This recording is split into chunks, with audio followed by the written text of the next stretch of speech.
Dear students, welcome back to the ma'am Samraj channel. आज हम discuss करेंगे पीरियोडिक क्लासिफिकेशन के अंदर न्यूलैंड्स ऑक्टेव्स। यानी न्यूलैंड्स एक इंग्लिश साइंटिस्ट है और वो बताया जाता है कि वो एक म्यूज़िक लवर भी थे। ठीक है, तो न्यूलैंड की जो क्लासिफिकेशन है वो बेसिकली बेस्ड करती है 8 एलिमेंट्स की सीरीज़। यानी कि उन्होंने एक क्लासिफाइड किया एलिमेंट्स को, उन्होंने ऑब्ज़र्व किया कि एलिमेंट्स की जो केमिकल प्रॉपर्टीज़ हैं, अगर हम उन्हें इंक्रीजिंग ऑर्डर पे रखें तो वो एक दूसरे से रिजेम्बलेंस रखती हैं। आइए देखते हैं कि न्यूलैंड्स ने अपने इस लॉ के अंदर हमें क्या चीज़ सिखाई। उन्होंने अरेंज किया 8 एलिमेंट्स को। ही अरेंज्ड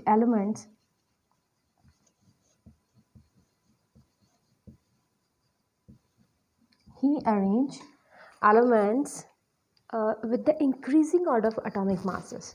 उन्होंने एलिमेंट्स को अरेंज किया कि आप एलिमेंट इस तरह से रखो कि उनका जो ऑर्डर होगा वो इंक्रीज़ होगा। मीन्स उनके वेट आपस में एक दूसरे से ज़्यादा होंगे।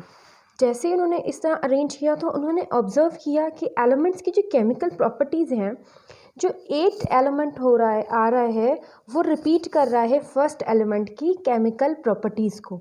आप उसको कहीं से भी स्टार्ट कर लो। मीन्स आप वो जो उन्होंने उस वक्त जो पीरियोडिक टेबल दिया था हम उसको ड्रॉ करके इसको और क्लियर करते हैं।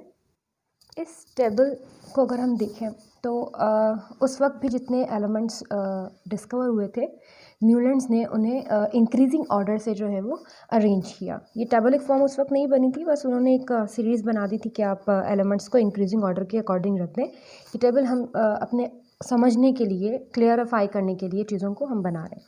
तो उन्होंने कहा कि आप एलिमेंट्स को इंक्रीजिंग ऑर्डर से रखते जाइए। सारे एलिमेंट्स को अरेंज कर दिया।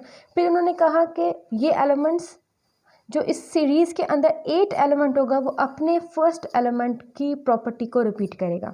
फॉर एग्जांपल अगर हम हाइड्रोजन से स्टार्ट करते हैं, 1 2 3 4 5 6 7 एलिमेंट। अब जो 8 एलिमेंट होगा वो अपने ही फर्स्ट, यानी कि जहाँ से आपने स्टार्ट किया है, फर्स्ट एलिमेंट की केमिकल प्रॉपर्टीज़ को रिपीट करेगा। जैसे यहाँ पे अगर हम हाइड्रोजन से स्टार्ट कर रहे हैं, हाइड्रोजन हमारा फर्स्ट है, फ्लोरीन हमारा 8 है।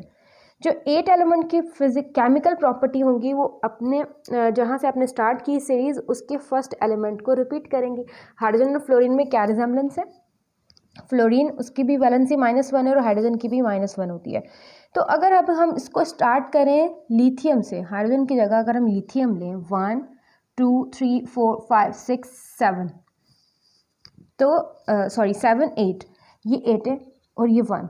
लिथियम और सोडियम, आपको पता है इन दोनों की जो केमिकल प्रॉपर्टीज़ हैं वो बिल्कुल सेम होती है। दोनों की वैलेंसी सेम है। जैसे कि अगर हम लिथियम की वैलेंसी देखते हैं +1, सोडियम की वैलेंसी भी कितनी होती है? +1। तो इस तरह से every 8 element repeat the chemical properties of first element.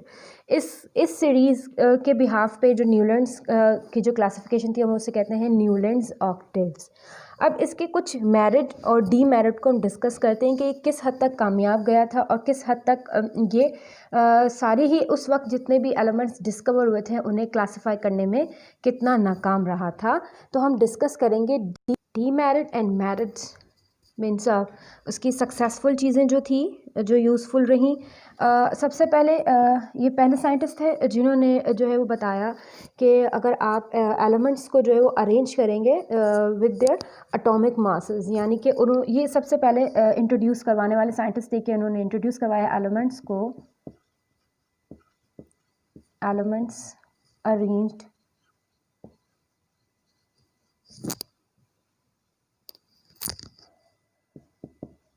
in increasing order of atomic masses।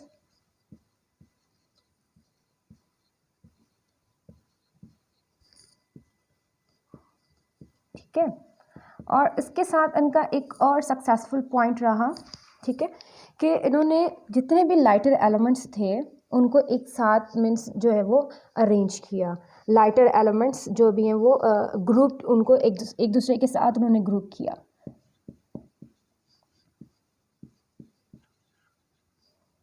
Lighter elements grouped together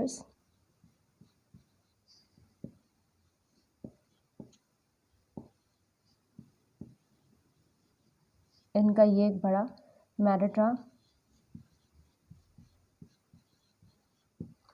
ठीक है। इसके साथ इन्होंने पीरियोडिसिटी को भी डिफाइन किया। पीरियोडिसिटी, अब पीरियोडिसिटी क्या होती है? पीरियोडिसिटी मीन्स ये एक प्रॉपर्टी है, यानी फिक्स्ड इंटरवल, जैसे आप एलिमेंट्स को रखते हो फिक्स्ड इंटरवल। फिक्स्ड इंटरवल का मतलब क्या होता है कि अब एक ऐसा पॉइंट आ गया है, अब यहाँ पे या तो सब एलिमेंट जो एक साथ ग्रुप किए गए हैं उनकी प्रॉपर्टीज़ जो है वो केमिकल प्रॉपर्टीज़ या तो सबकी इंक्रीज होंगी या उनकी केमिकल प्रॉपर्टीज़ क्या होती हैं? डिक्रीज़ होती हैं। यानी एक ऐसा इंटरवल, एक ऐसा पॉइंट आता है वहाँ पे जाके उनकी प्रॉपर्टीज़ या तो इंक्रीज़ होंगी या उनकी प्रॉपर्टीज़ क्या होंगी? डिक्रीज़ होंगी। उसको हम कहते हैं पीरियोडिसिटी। तो ये कुछ पॉइंट्स थे जिनके बिहाफ पे अगर हम देखें कि न्यूलैंड्स का जो ऑक्टेव्स की क्लासिफिकेशन थी वो बहुत सक्सेसफुल रही थी, कि उन्होंने एलिमेंट्स को अरेंज किया एटॉमिक ऑर्डर के इंक्रीजिंग ऑर्डर में, और साथ साथ उन्होंने लाइटर्स एलिमेंट जितने भी थे उन्हें आपस में एक ग्रुप में रखा उन्होंने, जैसे लिथियम हुआ, सोडियम हुआ, मैग्नीशियम हुआ, बेरियम हुआ, ये आपस में एक दूसरे के साथ ग्रुप हुए। और इसके साथ साथ उन्होंने पीरियोडिसिटी को भी एक्सप्लेन किया।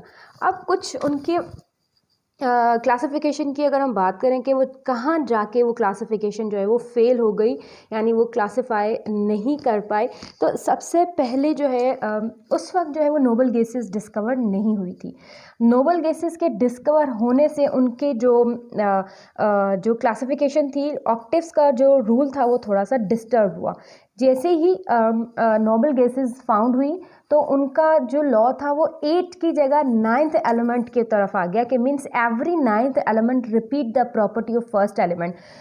Nobel gases were not found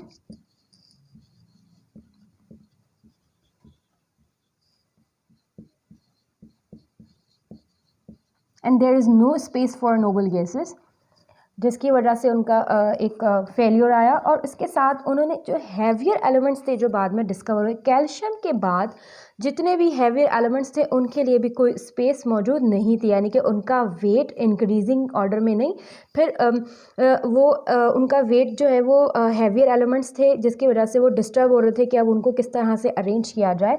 means there is no space for heavier element,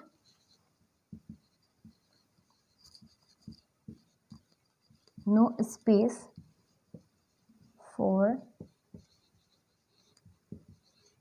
heavier elements, यानी कि ना तो नोबल गैसेस के लिए कोई क्लासिफिकेशन थी कि अगर नोबल गैसेस जैसे ही discover for suppose helium, hydrogen है, हम अगर हम उनका न्यूलैंड का जो वो एक अरेंजमेंट है, हाइड्रोजन के बाद हम रखेंगे हीलियम को, ठीक है, हाइड्रोजन हीलियम देन लिथियम। अब यहाँ पे जो हीलियम है उसके लिए कोई जगह उनके क्लासिफिकेशन के अंदर मौजूद नहीं थी, जिसकी वजह से इन्होंने वहाँ पे डिस्टर्बेंस क्रिएट कर दी।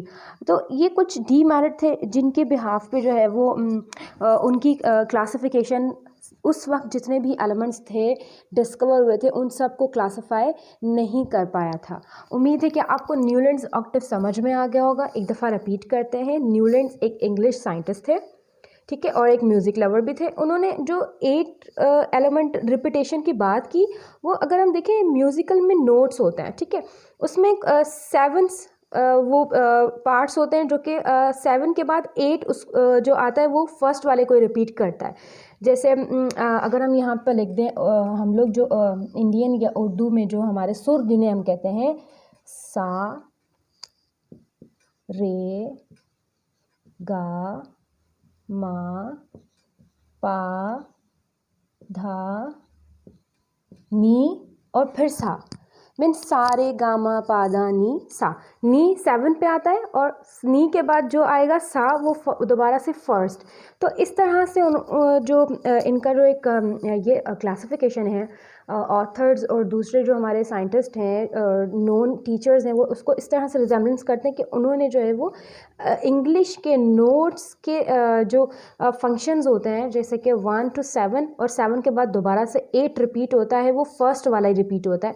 तो इस तरह से इन्होंने भी एलिमेंट्स को इसी तरह अरेंज किया कि आप जो आपका 8 एलिमेंट है वो आपके फर्स्ट, जहाँ से आपने स्टार्ट किया, फर्स्ट एलिमेंट की केमिकल प्रॉपर्टी को रिपीट करता है। इसी के साथ ये ट्यूटोरियल कंप्लीट होता है। अपना बहुत सारा ख्याल रखिएगा। अल्लाह हाफिज़।